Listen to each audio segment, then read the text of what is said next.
August 5th, 1989. She had already told her mother goodnight, but decided she wanted to ride her bike to a friend's house around 10:30. It would be okay. She would be back before her mother got out of the bubble bath. She lived in a small town and there was nothing to worry about here. But she could not have been more wrong. Gina was snatched off the road. Her bike was found in the ditch later. It has been 35 years and this case is still unsolved. What happened to Gina Dawn Brooks? Gina Dawn Brooks. She's been missing since August 5th, 1989, and she was a 13-year-old girl that looks like she was snatched off the highway off of her bike, basically is what it looks like. Now, this story has had serial killer cases tied to it. It's had human trafficking tied to it. It's also had stories that and leads that lead all the way to Canada, and the Mounties got involved. But Gina Dawn Brooks, from the story that I have, basically she had come home from a ball game, watching her brother play ball, and then about 10 o'clock or so was when that got over. She told her mom goodnight at her home. Then she decided she was going to go and see her boyfriend. So she got on her bicycle and she was going to ride the few blocks away to her boyfriend's house named TJ, but she never made it there. Tammy, what do you find this case, when it comes down to this case, we're again talking about Fredericktown. We're talking about a place. And at that time, I believe I read somewhere that it was actually only about 3,000 people there at that time. So it was an even smaller community at that time. What do you find so disturbing about this case? Give me some information on that. Well, witnesses, they said that some people in a station wagon stopped and talked to her, and then the station wagon went on, and then a few moments later, they heard her screaming for help. And evidently that's when they took her, and then her bike was found, of course, I think later on that day, that next day. Right. And they just, like you said, they try to pin different people to it, and then they tried to pin that serial killer. There was a supposed serial killer, but then they dropped the charges on him. And now you've got a new guy coming up that says he was one of 15 kids that was part of a human trafficking ring that was sexually assaulted. And so you've got all these different things. And the scary thing is we still haven't found her. So we don't know what happened to her. We can't tell you if she was shot, if she was stabbed, if she was, if she was suffocated. We can't tell you how she was killed, because we don't know where she is. And I find that disturbing. We never have found her. But then, you tie this back to the serial killer. We'll start with that. The serial killer story goes that in that rundown vehicle, the station wagon, in the back was a man named Nathan Williams. He goes by Danny. So Danny Williams. Now, Danny Williams was a convicted sex offender. He has some convictions for murdering and raping other girls and women all the way back to the age of 14. It seems like he started sexually assaulting women at the age of 14. Now, he was supposedly in the back of that car. There was also supposed to be Bryant Squires and Timothy Blue. Now, the deal with all of this is they said that witnesses said it looked like Danny Williams in the back of the car. Okay. The problem with that is we need to go back to August 5th, 1989. She had stayed at the ball game till 10 o'clock. Then it was almost 10:30 before she left the house. So you're talking in Missouri, in August, it does stay daylight really late, but it is also kind of dusk. So by 10:30, it is what we'd call dusk. And so it's hard to see. And so I have a hard time thinking that yes, Danny Williams fits the scenario of all these things of that would be the type of person that would take Gina Brooks.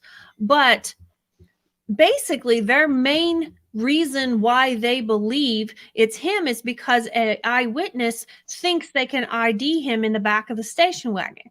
And that's basically the reason why they haven't been able to follow through. Now, I looked it up, and Danny Williams is the number one suspect in 3 sexual assaults and murders. He's convicted of 1. The other one got dropped.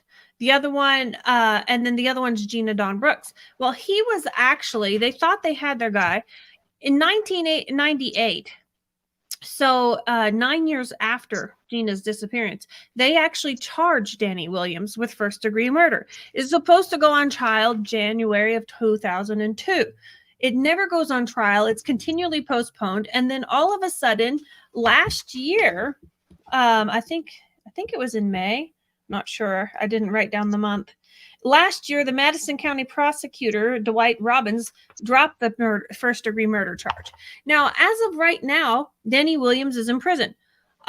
He is set for parole, I think, in 2040 or something like that. I'll have to look that up. I'm not 100% sure. But what disturbs me the most is they say you've got Bryant Squires, which was supposed to be on in the car. He's dead, so we can't do anything about that. Then you've got Timothy Blue was implicated in the disappearance. And what he does is he says, oh, yeah, we did that. And I know exactly where it is. And he goes and takes the FBI on a wild goose chase, never does find the body. And then he finally admits, yes, I lied to the FBI. Now, he doesn't just, say, hey, I know where she is and take them to a random location. He builds this whole big story of they buried her in a meat locker with rotten deer meat, and it's buried in the back end of a property that was owned by his family. And he goes and he lays it all out. Well, see, people don't understand the psychology of criminals. And when you start to study some of these people, sometimes the more detailed the story it is, the more you start to doubt it. Okay. Not that that the details aren't important, but sometimes the exaggeration of the details, it's not just deer meat in there. It has to be rotten deer meat, all these things. And they have all these details, and there was a car sitting here, and this, when they get to adding all those details, you really have to watch their body language. You really, are they, you can watch eye movements, and you can study some of this. You can watch eye movements of people, and when how the brain works, when you're looking up, and I believe you look up to the right, it's your memory. You're trying to your brain is trying to access the files of memory. When you look up and to the left, a lot of times you're fabricating things, and it depends on, some people have it opposite. So you have to really kind of gauge that person and know when they're saying something true and see where their eyes go.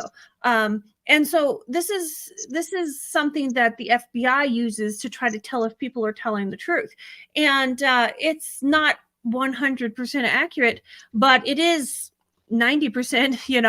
It's well up there. But the problem with it is when you get some people like this, you have people that are called, layman's terms, confessors. They confess to these things. Why would they do this? Well, for one, if you're already in prison for life and you are tired of your settings, if you can convince a law enforcement officer that you have information that they need, you're going to get taken out of your normal environment. You're going to get to go to a different environment. You're going to get to maybe eat things you're not used to eating. You're going to, it's like a mini vacation. They're going to go, and then a lot of them, they have a psychotic episode where they're just like, it's a game, and they want to see how far they can run the FBI into the ground so they can laugh about it to their friends, and so you have to understand, when you are dealing with some of these criminals, They're going to confess to things that's not true. They're going to make up so many details that you're like, this has got to be true. And then you find out none of it's true. And so you've got to really be careful. So when you're talking about Timothy Blue, he finally confesses, yes, I just put you on a wild goose chase. Okay, so then that takes you all the way back to the beginning. Was Timothy Blue even there? Does he even know anything? Was he in that car? And so that takes you back to the beginning to see, it makes you question every little bit of evidence you think you have. And in reality, Danny Williams assaulted and killed different women and assaulted so many. I lost count of how many he assaulted. Is he the type of guy that could have killed Gina Brooks? Yes, he is. Do they have enough to tie him to the case? No, because this is something else you need to understand. He was charged back in 1998 with first-degree murder. Those charges were dropped in 2023. Why? Well, this guy has carried these charges for years. So something has had to come up that seriously makes these law officers question if they have enough to take him to court. I've sat on some homicide cases. I was a juror in a homicide case. And the hard part was when you went to, it wasn't just, is he guilty or is he isn't innocent? You have all these different counts that you have to say, is he guilty of this one count? Don't think about any of the other counts. On this one count, is he guilty beyond a reasonable doubt? Yes or no? Okay. Now, this count, so if this guy's got 10 counts, you can't take all 10 together and say he's a guilty SOB. No, you have to take each count. Is he guilty of this? Is he guilty of this? And then each one of those counts have different sentences.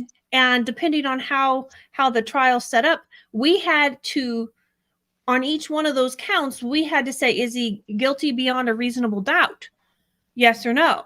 And if there's any doubt, any doubt whatsoever, you have to say, no, he's not guilty beyond a reasonable doubt.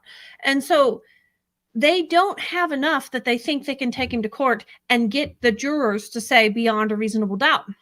And, but then for them to go ahead and take it a step further and just drop the charges, that's something different. So it's not that they don't have enough to take him to court. They are starting to question what they have, or they wouldn't drop the charges completely. So I have talked way too long. Girls, say something. Do you think there's another suspect then? I'm sorry? Do you think there's another suspect? You think that's the reason they might have dropped the charges? I think so. I think they either have another suspect or they have a piece of evidence that doesn't fit to the suspect they have. Because, see, you can't change the evidence to fit what you have. You get this narrative in your head and you think it's all going to flow, but then you get one piece of evidence that's drastically out of place, then that just busts your whole narrative. So to me, it seems more like... To me, it seems more like something has come up. Somebody has dug into that old cold file and they have found something that is startlingly out of place. And once they see that, they're like, okay. So this is when you're going through these cold cases, you'll see where police get a narrative pretty quickly on in things. And then evidence will start piling up, either pro their narrative or con, against their narrative. And to me, it seems like somebody has gone back in and seen something that made them seriously question, or they just let him hold the charges for another 10 years. He's had those charges on him since 1998. What happened? And also in her case, they went on the word pretty much of someone confessing on their deathbed, right? Who was a criminal, Right. And another do you remember who that was? Do you have the name of that? I forgot to write it down. One of the ones that you mentioned. Was that Squires? Because he's the one that's dead. He confessed. And didn't I see something about Squires had he was the confessor that had confessed other things that he had nothing to do with. Yes, and also back then, I mean, I graduated in 86. Station wagons were so common. Oh yeah. Oh yeah. And again, Yeah. at the And it time of wasn't night, anything that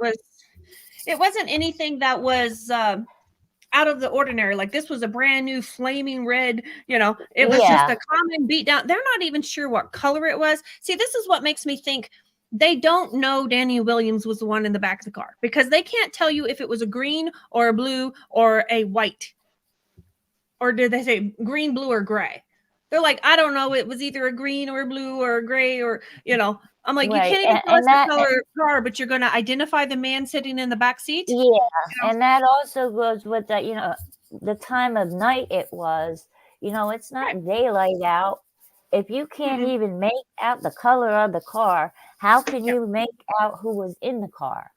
See, to me, if I was a defense attorney at the trial for Danny Williams, not that I think he's innocent by no means, I'm just saying they're going to find every loophole they can in your theory. And the very first one is, how the heck do you know? Technically, the only thing that you've got all kinds of little conspiracy things around. And yes, the guy fits your suspect profile, but the only actual evidence you have is some witness who says, yeah, that's the guy I seen in the back of the car at 10:30 at night, when I can't even tell you what color the car is, but that's the guy. To me, I could tell you what color the car is. I couldn't tell you if that's the guy, and I think that would be the common thing. You would notice the color of the car, but you may not notice the man's features inside the backseat of the car, so that to me, I'm not saying Danny Williams is innocent. I'm just saying I think it's odd that after all these years, suddenly they've decided to drop the murder charges, because either something new's come up, they have found something in the case file that's been there since the beginning that they didn't see. But something I would say we need to keep an eye on this, because to me it seems like it's an odd time. He was charged in 98. The case, they're dropped in 2023. So I'm like, why? Just let him ride. He's, at this point, it seems like he's not going to be getting out of prison anytime soon. But still, it's like, why do you drop them? If he's already carried these charges for years, let him carry them some more. It makes me wonder if they've got something else, someone else has come forward. Now, we have to jump into the human trafficking story. There is a person online that's making all kinds of videos about Gina Dawn Brooks. And I don't find him credible. And I'm not saying that he's not, or that he's lying or anything like that, but I don't find him credible. I've studied, like I said, I've studied all kinds of behavioral psychology. I've studied neurolinguistic programming. I've studied, all these different techniques that law enforcement uses to see if you're lying, body language, all these kinds of things. And to me, he doesn't seem legitimate in his body language, but he also never explains why he's there. His story is he was one of 15 kids with his uncle and his aunt and some cousins, and they all were in this caravan. Okay, see, this is another thing. There was a caravan of 3 cars following each other, and he says that they saw her, they stopped and snatched her and took her onto this campground with these other kids, and there was police involved. There was a corrupt doctor involved, and they were literally at this campground, 15 kids, 10 adults, and they were systematically raped and molested and abused and beaten and killed and all these things. And at one point in time, he got his arm broke, so they took him to a doctor who was also in on it. And then got his hands fixed, but I'm sitting there going, you never explain how you're there. You never explain. Why is he still alive? Why isn't he, why is he alive? Why is he alive? And nobody else is. Why is he never explains why he's in the situation. It's something that his uncle and his aunt are doing. That's not his parents. So did he live with his aunt and uncle? Did he just his parents agree to let him go on a camping trip with his uncle? And why are they taking a whole group of 15 kids, and all of his cousins and all this stuff? So I'm saying, and then you had two people that he said at one point he said they were police officers, and at another point he said they were dressed up like police officers. And then he has all, and if you notice, he's got all of these details. See, this is where I wanted to bring in the details. One story, he's sitting in the so-called campground where this happened, and he's like, over here is a red vehicle, and then there's this car sitting here, and there's a tent there, and that's where they raped her. And then I happened to have a Boy Scout pocket knife that they didn't know I had, so I ran into the tent and stabbed my uncle in the neck, but I just barely missed the jugular. So if I hadn't missed the jugular, we wouldn't be talking about Gina today. She would be okay. And that's when they dragged me out and broke my arm and smashed me with their gun. And, so I'm sitting here going, there's so many details. Anybody that's been through trauma, you're going to get some very specific details, and then you're going to have brain fog around all kinds of other things. Okay. You're going to laser in on certain details, and then other details you're not going to be able to remember for nothing because of the trauma that you're facing. Now, he never explains why. So one discrepancy in the story is, are they actually cops or are they dressed up as cops? Why are you there? Why did you survive and nobody else? Why did, how did, in one point he says, and that girl from Springfield. So not only do they have local kids that they have snatched off of the road, but they've got somebody from, however many miles away it is from Springfield to Fredericktown. If you guys want to Google that, however many miles away from Springfield to Fredericktown, halfway across the state. Oh yeah. And by the way, she's there too. They kidnapped her. See, and then one other major thing is he says that she was grabbed at the ball game. She wasn't snitched. So I'm sitting here going, you got one story where you have a convoy of 3 vehicles and snatching her off of her bicycle. And then you have another one that says she was snatched at the ball game, which we know she was snatched on that road there by the church. Okay. She wasn't snatched at the ball game. So you've got all these discrepancies, but he's got so many details, it clouds those discrepancies. You also need to understand there are people that they seek attention by inserting themselves into investigations where they don't belong. You've got people who are victims of something else, and I've had this happen in my own career. They are victimized, they are victims' family members, and they're so desperate to get their case solved that they start seeing connections to everything that they see around them. And that's one of those confirmation biases. You start studying how the brain works. That's actually a common occurrence. But when you are in such trauma and such pain, I had this person that I cared about deeply deceive me, and I realized she was deceiving herself because she saw connections in famous cases. So she thought her case was tied to this famous case. It wasn't tied to that famous case, but in her desperation, somebody needs to pay attention to me. They'll pay attention to that case. And it's kind of all operates at a subconscious level. It's not like she was trying to lie to me or lie to herself or all the thousands of people she's told this story to. It was a matter of she's so traumatized and desperate that she's going to see things that aren't there. She's going to tie her trauma into something else, just desperate to get some help. And so you need to understand this person may have been traumatized by his uncle, by his aunt, by some people. But it's just odd that he all of a sudden, okay, this is a famous case. Let me insert Gina into this group of kids. There's a famous case in Springfield. Let me insert her into this narrative. And so when you're watching these things on YouTube, I want you guys to understand that it's not necessarily that the person is lying outright, trying to be manipulative and lying.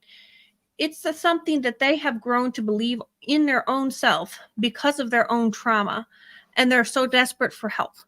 And so I don't say this man's flat out lying about these things. I'm saying his stories are a little bit suspicious and they don't add up. Now, if he's been traumatized and he has a case involved that he's traumatized as a child, then I highly suggest he gets help for that case. He gets, he gets therapy for his childhood trauma. But to constantly be adding in these other famous cases to this group of 15 kids, it just really makes it suspicious to me. Did you guys find him credible, or is this just me and my over analyzing things? No, I didn't find him credible. And I've also, in fact, you and I have worked on one case in particular, where a man, he totally believed that he was this child who was kidnapped as a child, totally believed that, and was adamant about DNA. And then we found out DNA already was done, and it wasn't him. Wasn't him.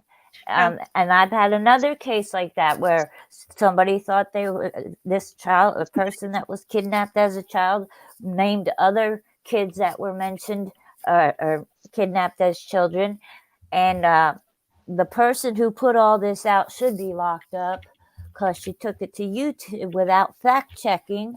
Mm-hmm. And one of these young men totally was questioning his identity, and he did the S word, and nothing was done to her. But mentally, yes, that happens more than we think. Now, when I was studying psychology, and see, I'm actually certified to be a life coach for victims' family members, and I did that for a couple of years before I came back to doing true crime. And I come back and I see all this stuff online and on YouTube, and I'm just like, oh my gosh, I wish I hadn't stepped away so long. But there's something. I study all these scientific studies. Okay. I learned how the brain operates because I didn't understand how this person could hurt me so deeply. And I believe, I think there were some mental health issues and maybe a bit of schizophrenia. I'm not so sure, but who knows? But the thing is there is something I was studying, and it's called the illusory truth effect. Okay. It's more commonly known as the illusion of truth. Now, there was a scientific study done at, I can't remember what university it was, but basically what it is they did a study to show if you could brainwash someone into believing a lie that they already know is a lie. Okay. And so they did this, and they took a control group of people that they already knew certain things were not true. And they like, yes, I know that's not true. That's ridiculous. Okay. They did and systematically showed them this information over and over and over again. So they showed them this known lie over and over and over and over again. Okay. And within the course of a couple months, 90% of those people that had seen this information flash before them again and again and again and again and again. Okay. 90% of those people, about 90% of those people, were at the point already that they were questioning, well, maybe that is true. Okay. And all they didn't show any facts they didn't make up any science or anything to try to prove their theory. They just retold the lie again and again and again and again. Over the course of months, it would just pop up again, lie. Okay. Over the course of these couple months, after hearing it over and over and over again, they literally had programmed their brain into thinking, maybe this is true. And so in that short amount of time, they literally showed, you tell a lie long enough, or you read a lie long enough, you see a lie long enough, you're going to start believing it. It may take a long period of time, but this is what you need to understand.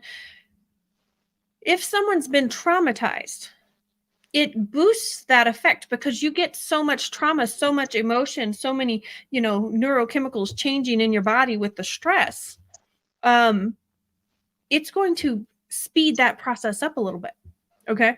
And so I'm not saying that this man is flat out trying to cause problems or he's got any, any kind of, malicious intent. I'm just saying be very cautious when you watch these things on YouTube because there's all sorts of questions. And then when you question this person with these questions, he just says, well, you can believe what you want.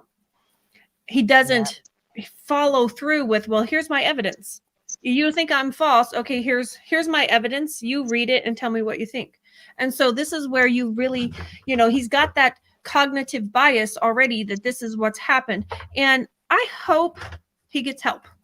But and if it was a caravan or big vehicle like that would be noticed more than a station wagon. 3 vehicles. Nobody noticed 3 vehicles following along that station wagon in town.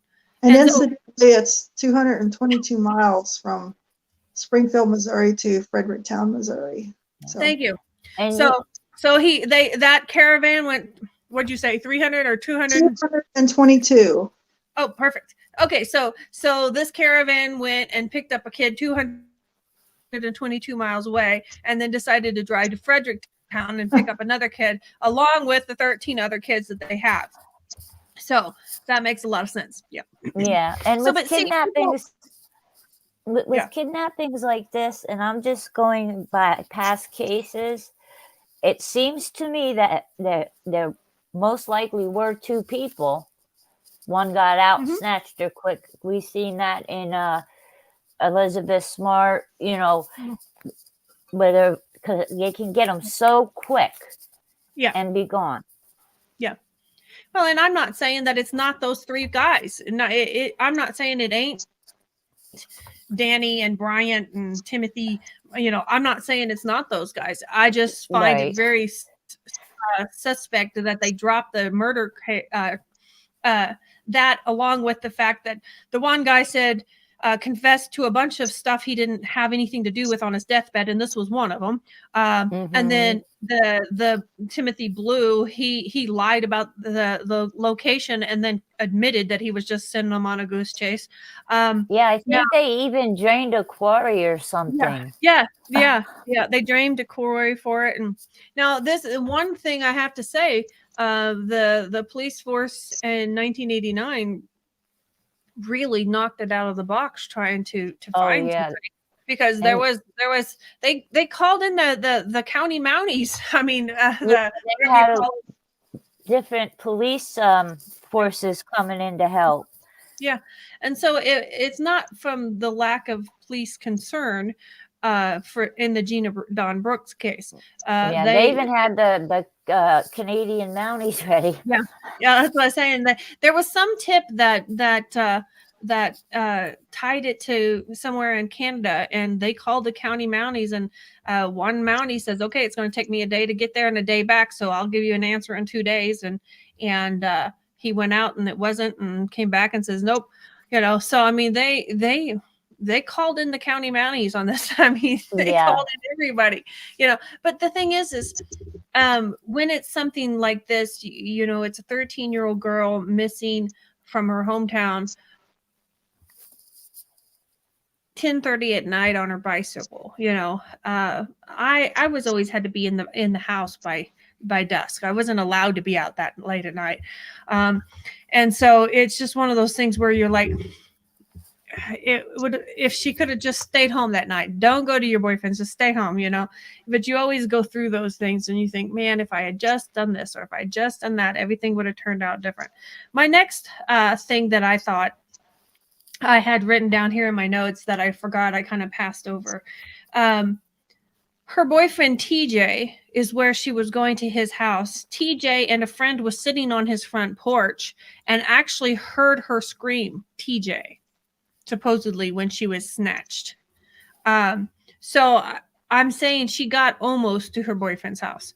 So, but my thought on it is I'd hate to be TJ, because he's like, I was so close, and he's had to live with us since 1989, so that's, it's tragic and it's terrible. I also feel sorry for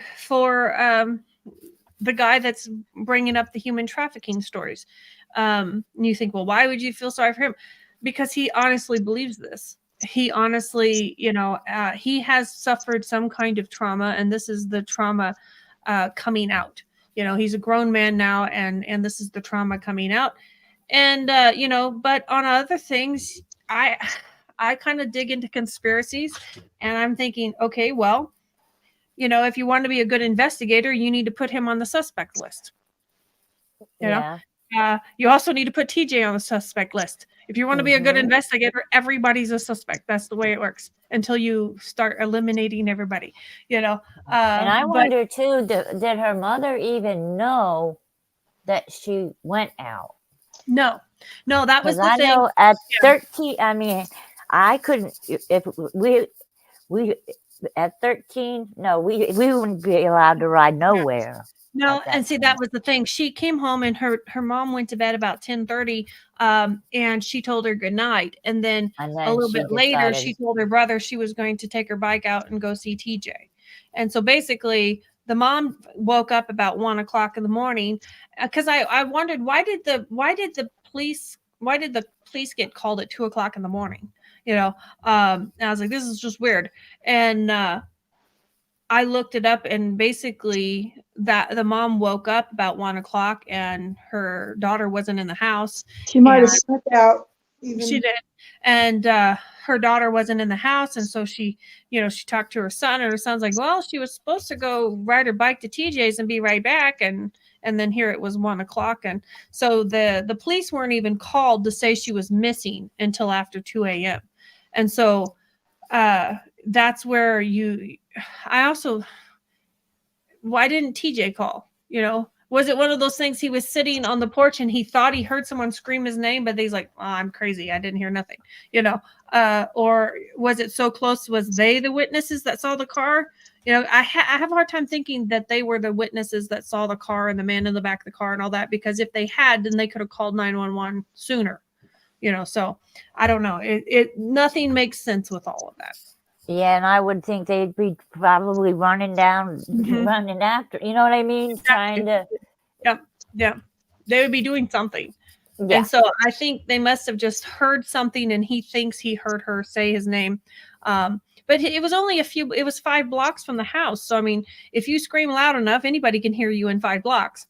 So it's just, it's one of those unfortunate things where now he's had to live all these years with it, Okay, well, do you guys have any more comments? I think we've blithered on for an hour. I think it'll be interesting to see how Fredericktown handles this case, modern day Fredericktown. Yeah. We'll see if they step up and do what they need to do, if they get any leads. Yeah. And, and there's part of me that listens to the human trafficking stories like, oh yes, it's a big, huge conspiracy. But in this situation and in these cases that we've found so far, there's not necessarily a big conspiracy. It's just people not doing their jobs, people, not caring because it's a drug addict or they're, this is, it does not necessarily conspiracy. It's more of a the drug addicts will take care of themselves and they just don't do their jobs, or they have other priorities and they put them on the last of the list, and so it's not even necessarily a conspiracy. It's just corruption and almost lack of concern, it seems like. But anyways, all right, you have any last 2 cents, Cricket? No, I just hope that they start doing their jobs and getting these cases solved. Yeah. Well, and the naive side of me wants to think, well, hopefully they just need some more training. Hopefully they just need more funding. They need hopefully an overhaul. But I think it's like a lot of things. There's a lot of things that we all, in just about every area in America, there's a lot of things with the political and the law enforcement scene that just needs a complete overhaul. And I'm afraid that's the way it is in this county. Yeah. So, okay, well, we're going to jump off here. Thank you guys for watching.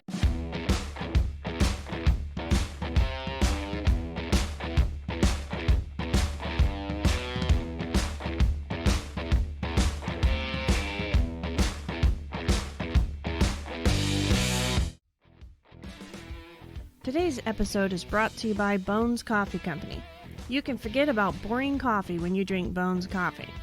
Not only do they offer a variety of flavors such as strawberry cheesecake and maple bacon, they are a family-owned company that puts great detail not only in their coffee, but in the artwork that comes on each individual bag. Bones Coffee has a coffee club that will deliver your favorite coffee to your door every month. If that wasn't enough, they also have some amazing swag to offer. Check out Bones Coffee Company today. I'll have my affiliate links in the show notes for you.